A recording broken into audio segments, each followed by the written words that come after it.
for your serving of afternoon delight.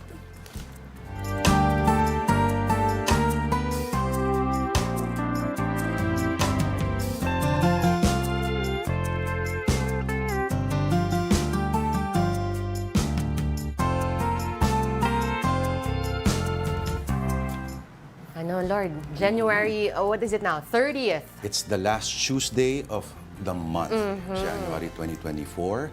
Ang daming nangyayari. Ito yata yung tinatawag na may you live in interesting times in the Chinese sense of the word.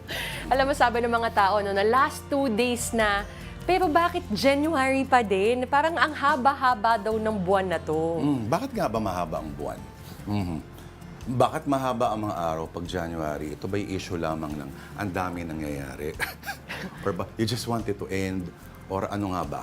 Or baka meron pa yung mga tao hindi pa masyadong makaget over dun sa holiday break, na parang pagbalik tuloy nila ngayon, it feels like mas mahaba yung oras nila in terms of just spending it maybe in the office, or yung mga kailangan nilang habulin na trabaho na medyo pinahinga muna nila late last year. And some people actually hindi pa nakapag-Christmas vacation.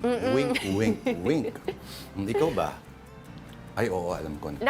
2 days. Yeah, 2 days. Sana all. At in just 2 days, February na. My God. The month of, I don't like to say love the month of Enrile's birthday. Ayan. Pero Chris Aquino's birthday. And the birthday of a certain person in this studio. Basta itong February is a leap year also, or this year rather. Oo, dahil meron nga tayo February 29th at hindi lang yan ang magaganap, of course, the Chinese New Year. So February 9 and February 10 are non-working holidays. Ikaw ba, Lord, nagse-celebrate ka ba ng Chinese New Year? I partake in the dining. Same. In the culinary experience. But pag nandun na yung mga dragon dance, medyo natotrauma ako sa dragon dance. Bakit? Parang may mga batang nagpupukpok ng mga kaldero sa harap ko. Not my kind of sound. Pero it's supposed to give you luck daw. Totoo ba?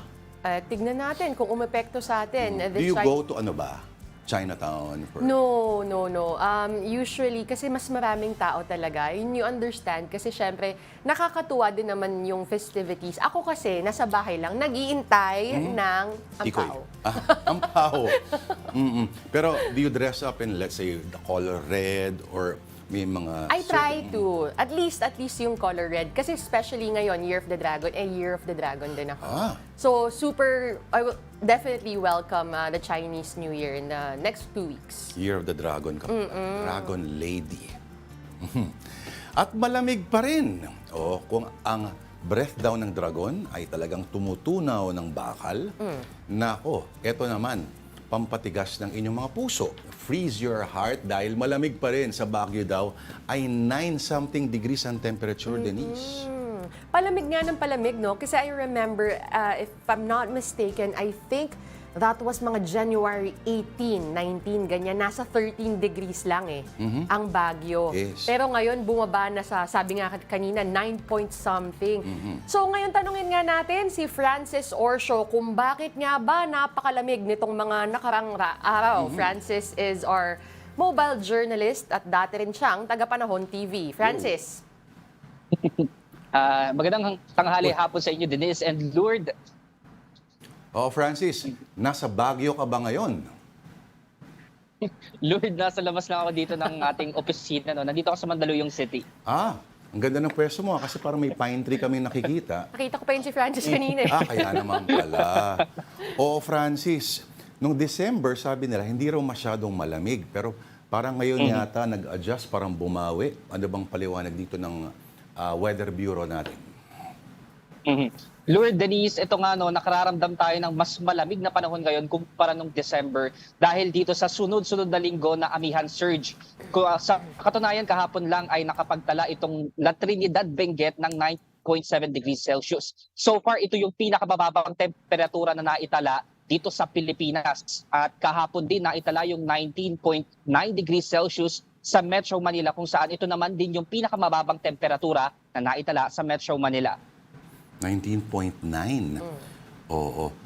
Kailan ba merong, baka may available historical data, Francis, kailan huling naging ganito kalamig ang Baguio at ang Maynila in the past several years?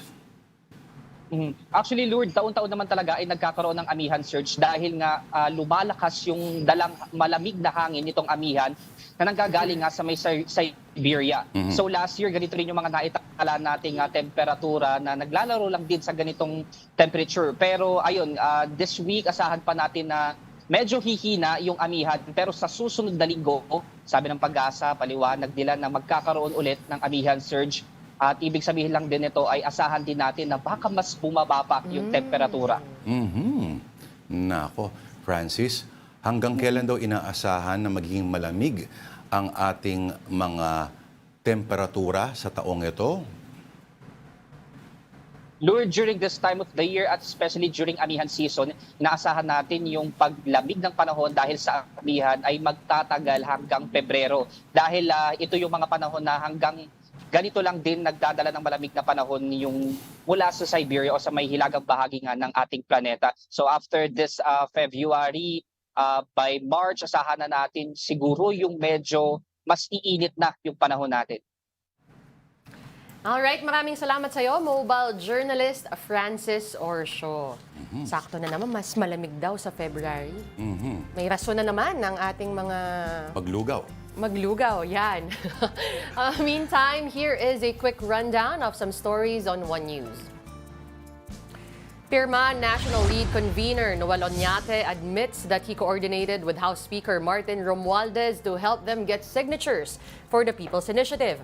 Oñate made the revelation during today's hearing by the Senate Committee on Electoral Reforms and People's Participation chaired by Senator Amy Marcos. In the meantime, a big-time oil price hike takes effect today, January 30th. Prices of gasoline are up by nearly 3 pesos per liter, diesel by 1 peso and 3 centavos, and kerosene by 45 centavos. Meanwhile, President Bongbong Marcos kicked off his state visit to Vietnam with a meeting with the Filipino community and Vietnamese company Vin Group. He also met with Vietnamese President Vo Van Thuong this morning. And before he left Manila, the president engaged in a drug war talk with former President Rodrigo Duterte. Duterte called Marcos a drug addict the day before, and the president blamed fentanyl for Duterte's statements.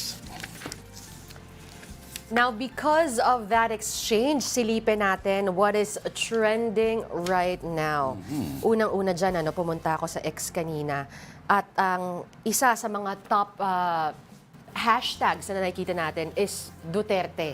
Dahil nga dun sa salita ng mga komento between President Bongbong Marcos and former President Rodrigo Duterte. And we also know that the brother, Baste of Sara, by VP Sara. VP Sara also called on President Bongbong Marcos to resign. Ang sagot naman ngayon, so nagsalita rin si Senator Trillanes, ang hirit naman niya is si VP Sara Duterte should not hold the position anymore or not be in charge of DepEd. So talagang hindi natatapos, Lord. Yes. Kaya nga, endless bowls of popcorn ang kailangan natin orderin, ano? O pero, nagtitrending din ng Mary Grace. Ito ba yung bake shop na Mary Grace Mukha restaurant? Pero Or is that Mary iba-iba Grace kasi po? yung iba-iba yung rason kung bakit nagte-trending si Mary Grace. So meron na kung sino yung iba Ensaymada. actually yung iba sinilip ko kanina pero iba-iba talaga yung rason. There are people talking about Mary Grace because of their food, because of their ambience, but also talking about kung sino yung sinusuportahan na politiko nung mga may shares daw sa Mary Grace. So, medyo Oh my iba-iba. God. Pero of course, ang top news natin from X is the Duterte-Marcos exchange. Oo, hindi talaga siya magda-die down anytime soon. Yes. Because medyo palitan ng flamethrower, in the words of Ed Lingaw, exchange of flamethrowers ang nangyayari dito, no? Pero okay, hindi na natin kokomenta ng unithieves kung whatever that means. Aba, Krisha Viaje, hashtag, Familiar ka sa hashtag ng Krisha Viaje? Gusto mo bang silipin? Sige nga. Of course, may Lenny. Okay. Krisha Viaje supporters. So, okay. Oh, ayan. Mga favorite scenes ng mga tao. Okay. So, yan na ang mga pinag-uusapan dito sa X, no, Lord. Pero now it is time to check the news on another website. This is actually X din to, no? X curbs searches for Taylor Swift following viral sexually explicit AI images. Alam naman natin, last week, merong mga lumabas na AI-generated na, yun nga, Yan ang delikado hindi dyan. kaaya-aya dun sa image ni Taylor Swift. And Elon Musk, the social media platform, or rather X, the social media platform that Elon Musk owns, has blocked some searches for Taylor Swift as pornographic deepfake images of the singer have circulated online. So anytime na itatype mo yung pangalan Swift. ngayon na Taylor Swift, ang parang ang lalabas na lang doon sa message is an error.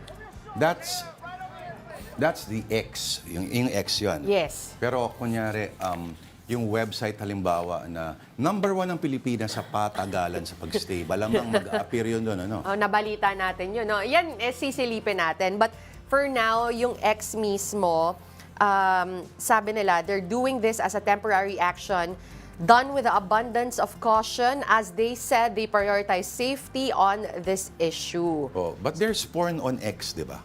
Ang ironic lang, there's porn on X. Kasi dapat ibalik na lang sa Twitter eh. Akala ko kanina nung sabi mo, I went to X, sabi ko, X niya. Okay, the platform. Hindi. Diba? It will get you in trouble kasi that name. Let's call it Twitter for now. Okay? X curb searches for Taylor Swift. Yan ang delikado sa AI, Denise, ano? In fact, meron ka ba nung 90s yearbook na AI? Wala. Hindi ko siya ginagawa kasi nga, people online have also been talking about being more cautious about it. Kasi syempre, kinukuha niya yung data mo, yung face mo, and then yung different ways kung paano siya nag-generate na iba-iba yung itsura mo. Actually, napakadali na ngayon. Kung meron talagang isang taong determined to make you look, Yes. let's say, explicit, kung gugustuhin niya, kayang-kaya niya. Minsan, voice command lamang ang kailangan niya. But, speaking of command, Eto muna ha, ito ang nagko-command ngayon ng atensyon nating lahat. Here's the latest in showbiz. Jericho Rosales and wife Kim Jones have been separated since 2019, according to a report. The couple's godfather and friend Rico Ocampo made the revelation in a statement to ABS-CBN. Rico said the breakup was, quote, amicable and mutual, adding that the two remained good friends. Echo and Kim tied the knot in 2014. meanwhile, comedian Pokwang has apologized to the Bureau of Immigration, the Justice Department, and to netizens. That's over remarks on her ex-partner's deportation status.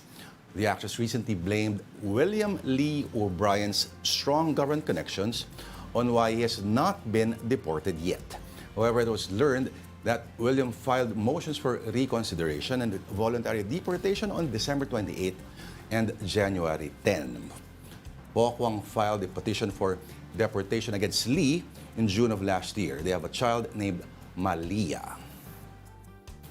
And you're still watching Afternoon Delight. Magbabalik po kami ni Miss Denise Tan. I'm Lourd Veyra. Stay tuned. Okay, ito muna ang Showbiz Minute ng The Associated Press before we take a break.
Afternoon Delight is back, and today we put delight in the afternoon. All right, I'm still Lourd Veyra. Not exactly delightful, but Denise is delightful.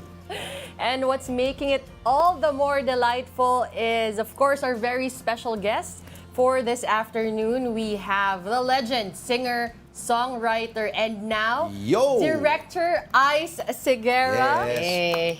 And of course, we also have the international singing sensation, Mr. Ryan Gallagher. Welcome to the show. Welcome to Hi, Afternoon Ryan. Delight. Thank you so much for having us. Mm-hmm. Thank you. It's so delightful, ah. On such short notice, thank you for agreeing. Of course, of course.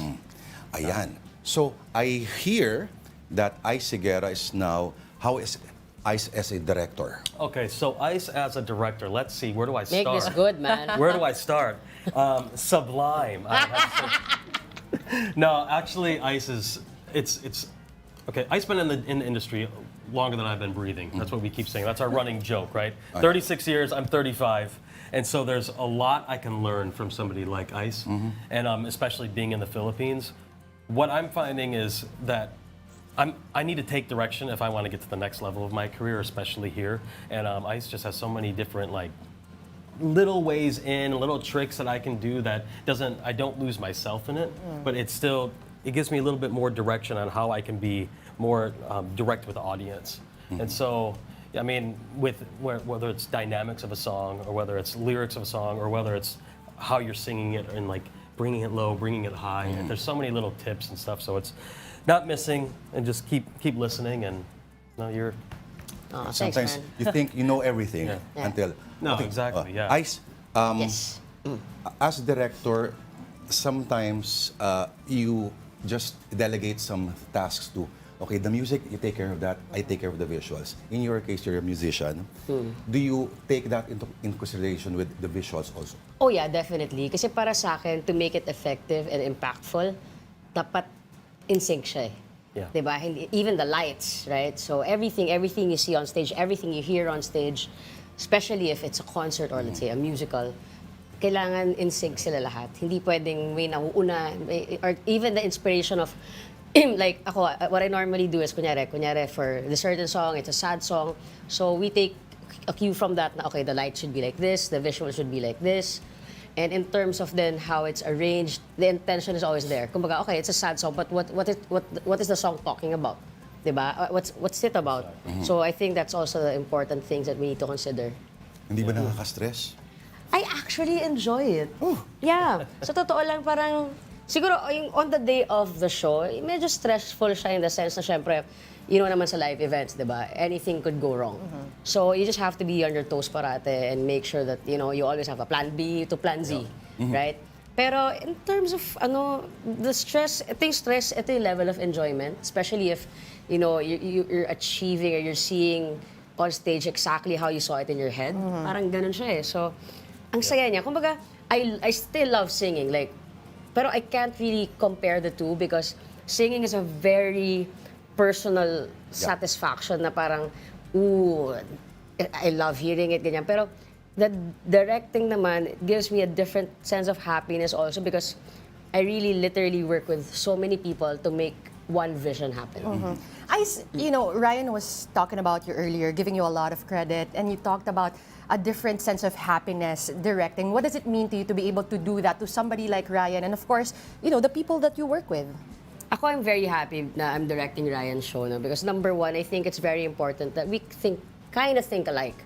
You know, we have, kumbaga, pareho kami ng sensibilities, pareho kami ng music din that we play, halos pareho.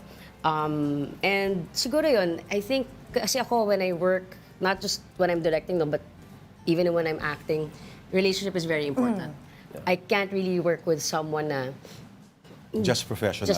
I really can't. Parang there has to be some personal thing for me to really make me, you know, get up from the bed and do something with you. How'd you two hook up in the first place? You know, we started dating. Oh, It was Tinder, right? yeah, yeah. Swipe, right? Right. No grinder, charot. Boom! No, we met like years ago. I went to one of your shows in somewhere in the Philippines, and I was so blown away. But I didn't know Ice at that time. And then during the pandemic, we were at a house party in LA, and we sang together. Yeah. And you know, it's history ever since then. You know, so.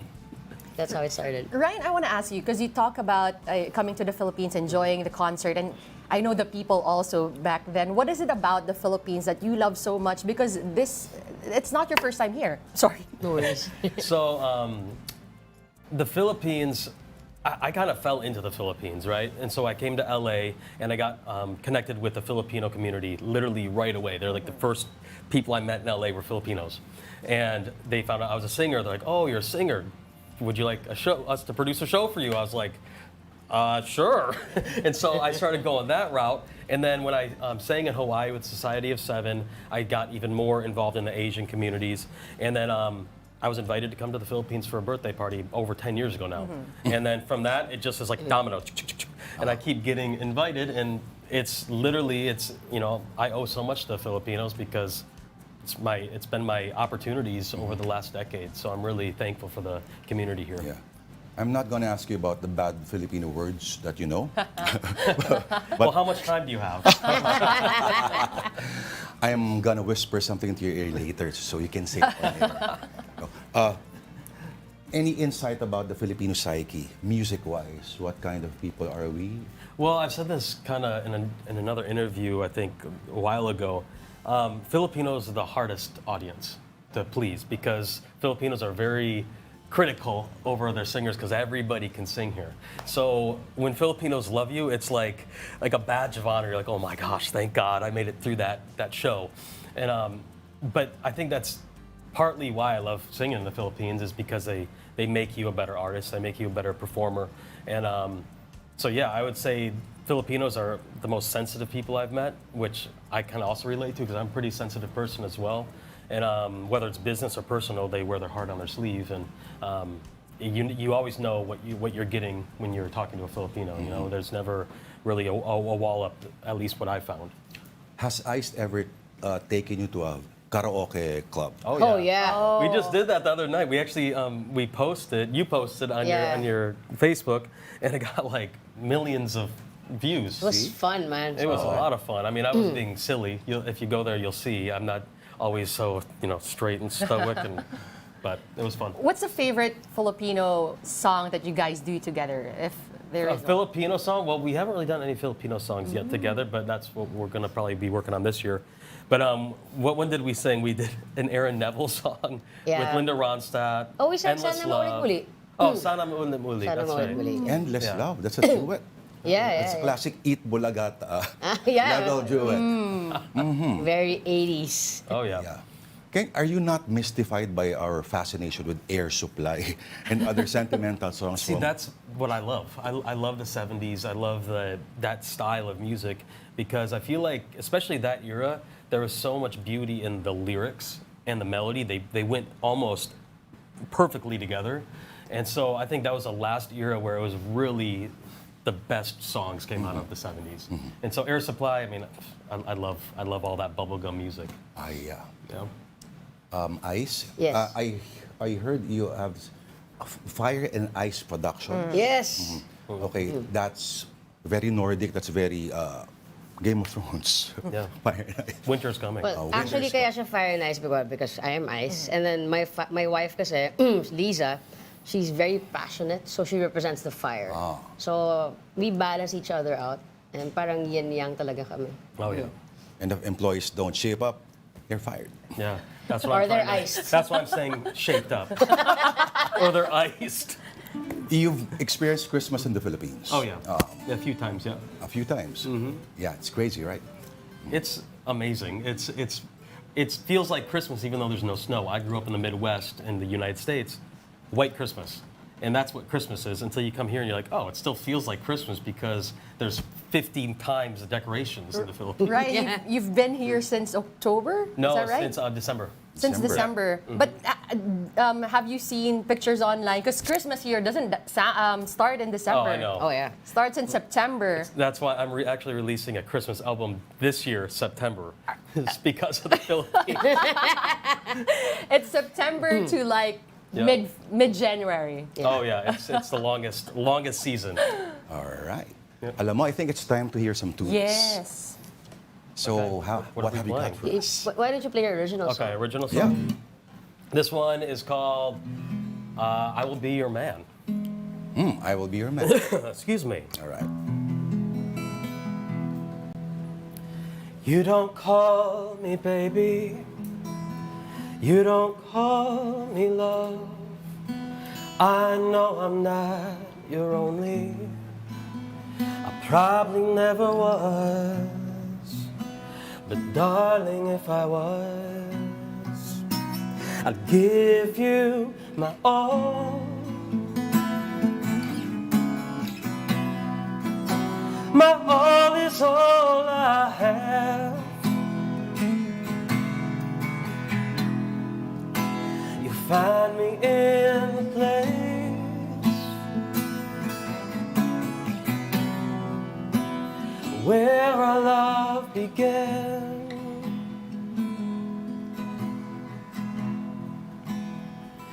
If you'll be my lady, then I will be your man.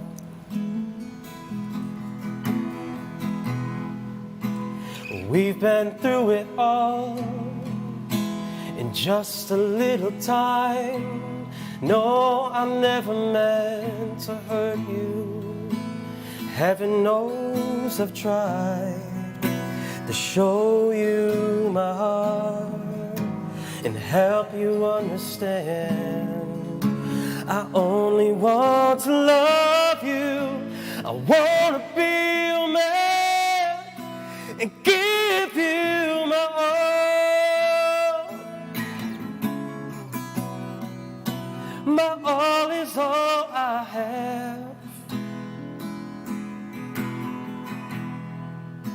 You'll find me in the place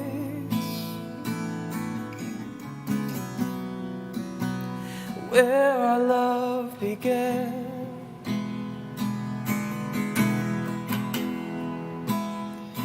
If you'll be my lady,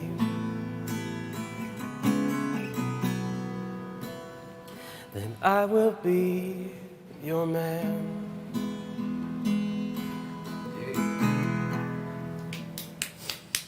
I will be your man. I will be your man. Doesn't sound like a Josh Groban type of composition, but No, not really. not really.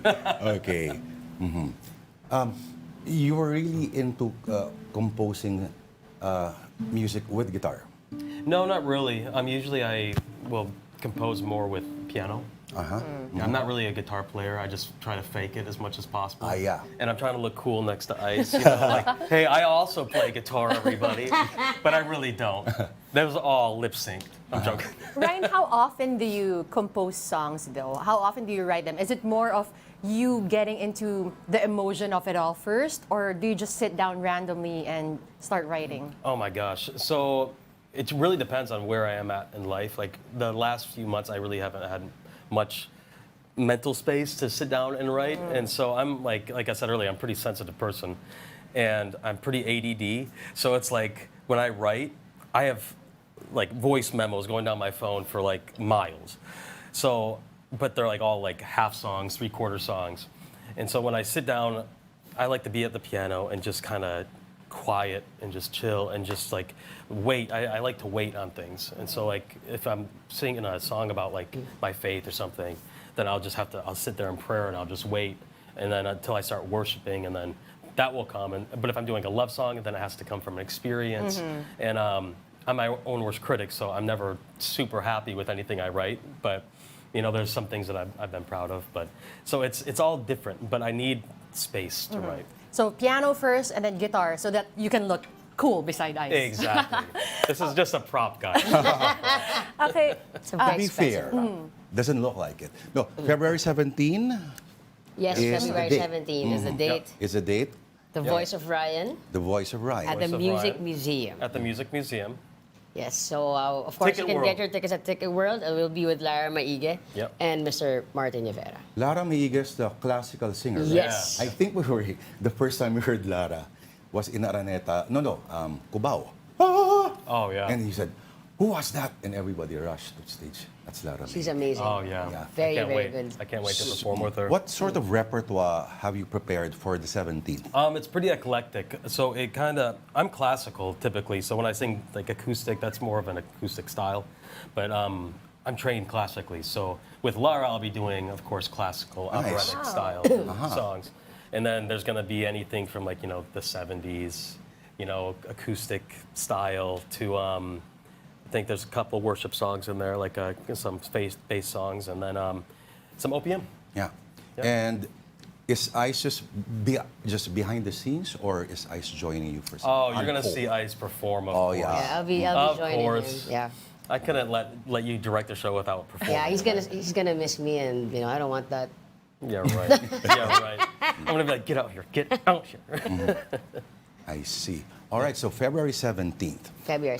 Yes. Okay, The Voice of Ryan, directed by Ice Seguerra. Thank you guys. Music, The music. Voice and the Ice. Yes. All right. Thanks, guys. Thanks Again, for having yes, us. thank Thank you you. again for joining us. Appreciate it. That was here, live na live po sa ating studio, Director Ice Seguerra and Ryan Gallagher. All right. So how about an encore as we go to the break? Go for it. Ikaw na, do Ice. this. Solohan mo na lang.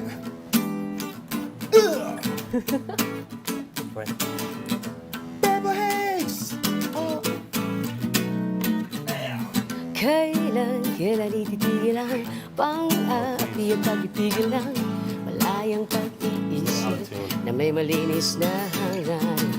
Bakit sino ang totoo? Sila ang laging hinahamok ko, pinahihirapan, laging tinatapakan. Di na maikukubli ang karumihan sa paligid. Hanggang kailan magtitiis bago tayo magising? Oh, pagbabago. Oh, oh, oh, oh, oh. Oh, pagbabago. Nahintay na biyaya ng mga walang pakinabang, kundi ang One magnakaw tambourine. at paikutin ang madla. Lililangin ang lahat kung anong mali ang tamtaman. Kaya gamitin ang kapangyarihan, palaganapin ang kasakiman. Dito ang buhay na aking pinangarap. Ngunang panloloko ang puno ng paghihirap. Kailangan ng magbago.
We're back after that delightful performance. Yeah, I think we need more. I think music adds delight to the afternoon. Well, nanonood pa din po kayo ng Afternoon Delight and I hope tuloy-tuloy po ang delightness na madala namin sa inyo ngayong hapon. Ako po si Denise Dan. Ako naman po si Lourd de Veyra and I provide the afternoon in Afternoon Delight. All right. Meantime, Yes. Now, Vice President Sara Duterte has spoken about her brother, Mayor Baste's call for the president to resign. In a statement, Sara said that Baste may be coming from a, quote, a place of brotherly love. She also said that her brother may have a common sentiment that she does not deserve the, quote, despicable treatment from some members of Marcos's circle. Last Sunday, Baste criticized the president for alleged laziness, a lack of compassion, and prioritizing politics over public service as he called on Marcos to step down. yes, some congressmen were actually castigating Mayor Duterte because they said that it's uncalled for, rude, unruly, etc. But it's part of our noisy, delightfully noisy democracy. Speaking of Vice President Sara, siya rin, of course, ang Secretary of Education. Medyo marami nangyayari ngayon on the basic education front. At, nako, pag-usapan po natin at kunin po natin ang ilang insights from Philippine Business for Education Executive Director Justinee Raagas. Hello, Justine. Magandang hapon. Welcome Hi, to good Afternoon Delight. Lourd and Denise. Yes. Good afternoon, Denise. Good afternoon, Lord. Thank you for having me on. Thank you. Okay, first question. Ano ang reaction ng business sector doon sa proposal na ibalik ang opening ng classes to June?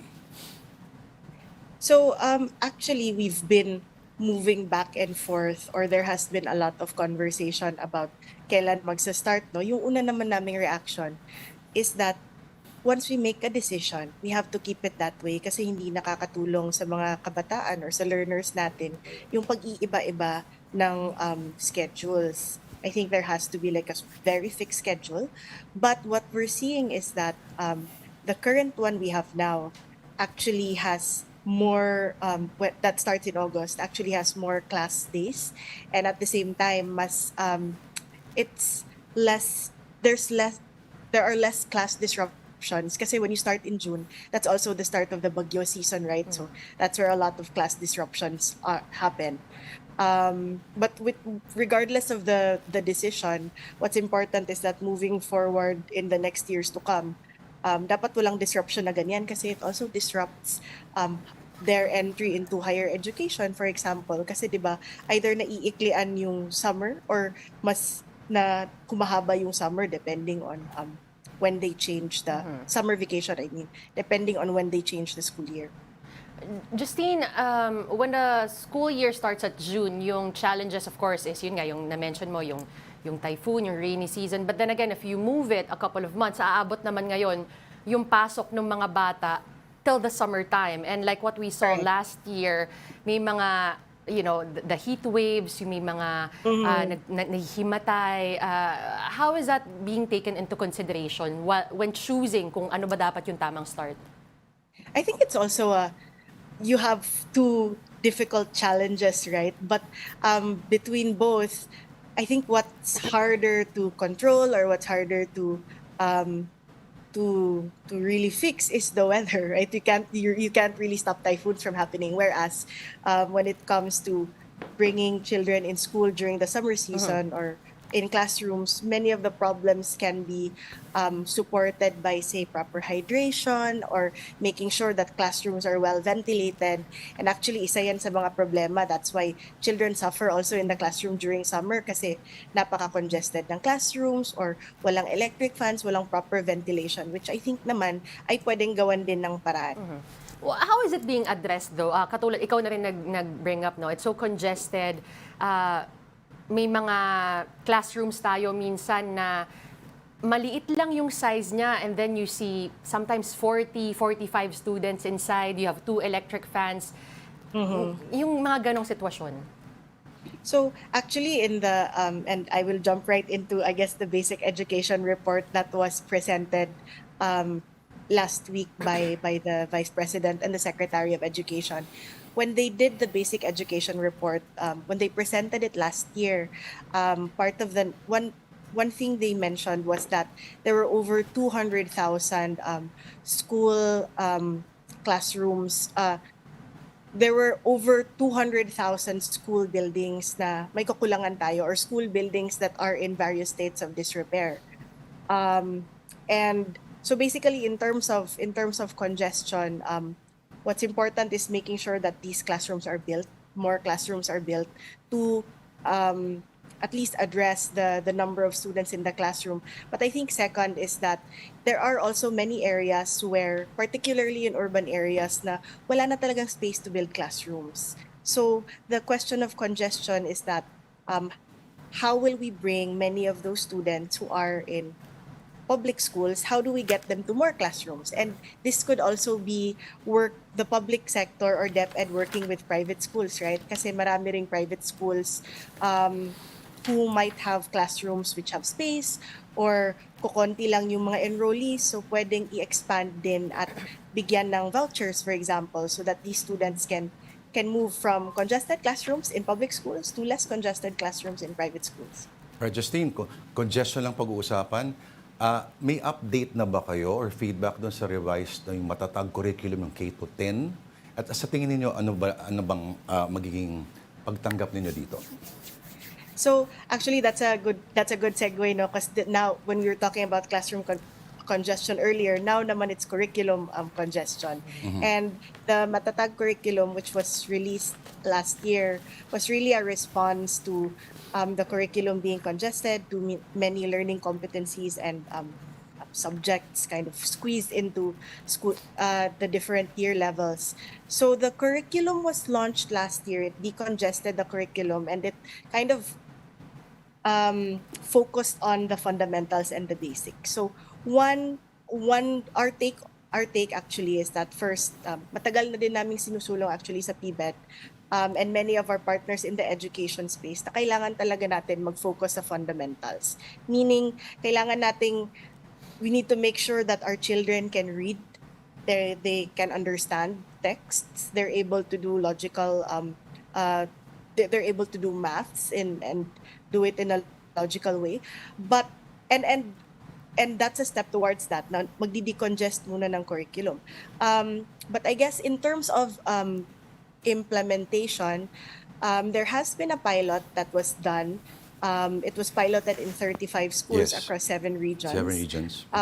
What we're hopeful is actually that we want to see what the lessons learned were in these pilots. So napaka-importante din kasi yung assessment, and titingnan natin kung ano ba yung mga kakulangan, so that when it gets rolled out in the succeeding years, we won't be rolling out a curriculum that doesn't work pala na nakikita naman sa pilot if it doesn't work. So we're looking forward to the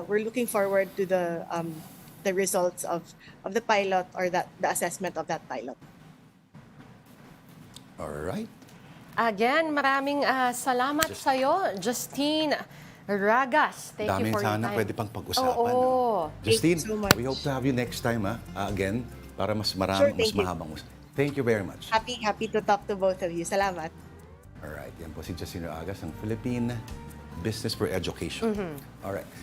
Konting kasaysayan ako ngayong 30 ng Enero. On this day, taong 1987, na-establish ng Department of Science and Technology, ito yung DOST, ang binigay na bago at permanente pangalan sa NOY, National Science and Technology Authority. Samantala, ito rin ang Today in History ng The Associated Press.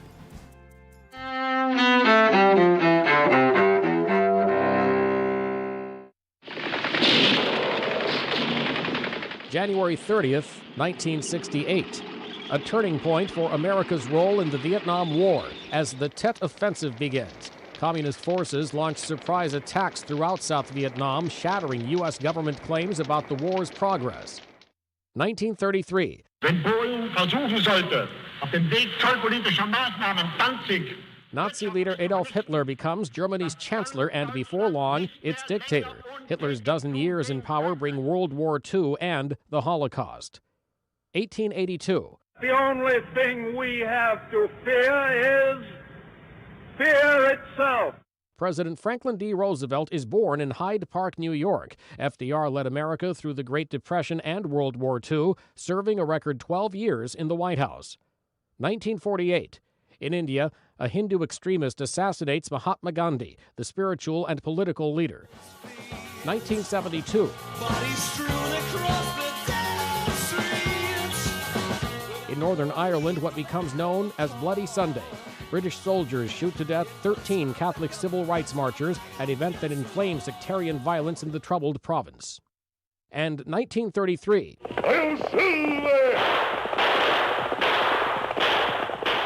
Just who was that masked man? The first episode of the classic radio program The Lone Ranger airs on station WXYZ in Detroit. Today in history, January 30th, Mike Gracia, The Associated Press. And here's something inspiring before we go. Marami ang humanga sa isang college student sa Cebu dahil sa husay niya sa pagguhit at pagpinta kahit pa wala siyang mga kamay. What? Narito ang kwento ni Mobile Journal, Yeda Pascual. Kahit walang mga kamay, hindi naging hadlang sa isang binata sa Cebu na ipagpatuloy ang kanyang talento sa sining.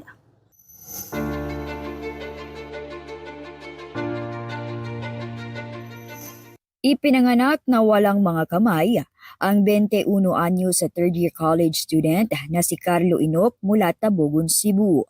Kaya namangha ang netizens matapos siyang makuna ng litrato habang nagpipinta sa isang mural wall sa kanilang lugar. Kwento ni Carlo, 5 taong gulang pa lang siya, hilig niya na talaga ang pagguhit. Usually, I'm drawing ragid ako ma'am nga for first time pa na akong katong paint nga inato dito sa wall. Umpisa gid ko sa katong pag-drawing gid sa papel. Simula po nung kapatid ko nagdodraw, hindi pa ako nag-aaral noon na nakita po ako sa kanya na kung paano mag-draw. Tas sinubukan ko yun po, yung umpisa po ng pagguhit ko po. Aminado si Carlo na simula pagkabata hanggang ngayon, madalas siyang mabuli dahil sa kanyang kapansanan. Pero siya ay lumalaban at nagpapatuloy dahil naniniwala siyang andyan ang kanyang pamilya at may mga taong sumusuporta sa talento niya. Kahit may kapansanan siya, kaya niyang gawin ang hindi kaya ng iba. Na i-inspired po ako. Palalo nga gumuhit po ng marami pang obra ko. Thankful po sa lahat ng pumupuri sa akin po. Maraming salamat po sa lahat ng pag-share nyo sa obra ko. Kapag nakapagtapos sa kolehiyo, plano ni Carlo na ipagpatuloy ang kanyang hilig sa pagguhit para mahasa pa ang kanyang talento. May mensahe naman siya para sa mga kapwa niya PWD. Do what you want to do as a person with disability. Dili babag ang ato ang kapansanan para mabuhat na to ang unsay dapat na to buhaton. Si Carlo ay inspirasyon sa marami na huwag sukuan ang sarili. Sa halip, mas linangin ang talento at maniwala sa kakayahan, anuman ang inyong sitwasyon. Mobile Journal Yeda Pascual po. Hatid ang mukha ng balita. Galing. Wow, what a way to end today's program, no? What's our excuse? Diba? Exactly. The dreams don't have to be just dreams para sa kanya. Kasi kung gagawan mo naman ng paraan at gusto mo talaga, you can do it. Oh, sige. Well, I'll take your word for it. Okay. And that will do it for us this afternoon. I hope you had a delightful afternoon with us this Tuesday, January 30. I'm Denise. Join us again tomorrow, 2 p.m. Ako po si Lourd Veyra. Have a delightful afternoon.